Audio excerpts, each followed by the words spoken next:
scrappy. They're not very efficient. They're hard to park in the city. This kind of solves for all those problems, and also it's a safe and really incredibly sexy and fun driving experience. So we think that's a winner, on all fronts.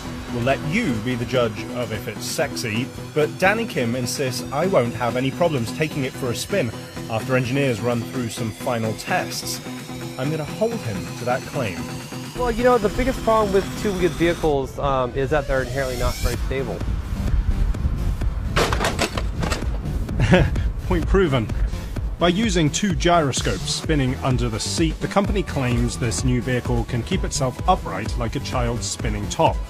And having two of them spinning in opposite directions should mean that any unwanted forces can be balanced out.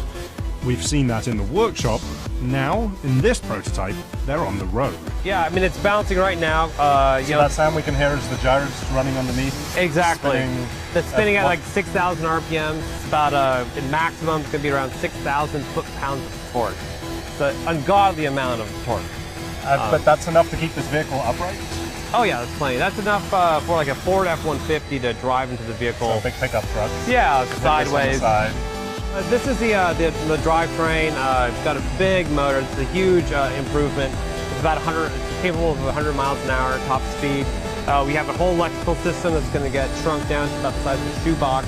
Because the second seat, of course, is planned to go here. This is where you bring your date or your children. And then moving forward, we have landing gear. So this is something that touches down. You're able to basically get out of the vehicle and let it come, let it catch the breath. When you park. Yeah, when you park for parking. Right? Yep. Okay. When you look at 0-60 at about 5 to 6 seconds. Airbags, seat belts, steel reinforced doors.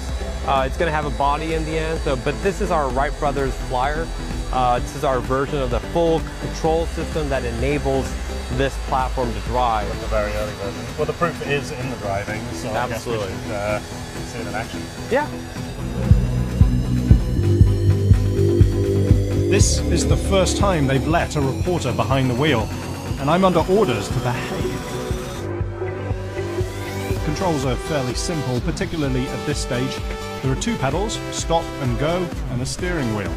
The eventual goal is to have a more high-tech touchscreen with the type of phone integration that modern drivers expect.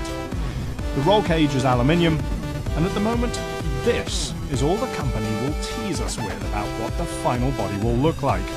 They do say they're getting input from some big-name car designers. My restricted drive has shown me that the technology does work, but that it is going to need a lot more time and money for development. But this small company is convinced it does have the big idea needed to tempt us from 4 wheels to 2. This is a one-of-a-kind prototype, incredibly expensive, difficult to replace vehicle, so I'm not going to drive it any faster than that. But even at those speeds, you can begin to feel the potential of this sort of technology.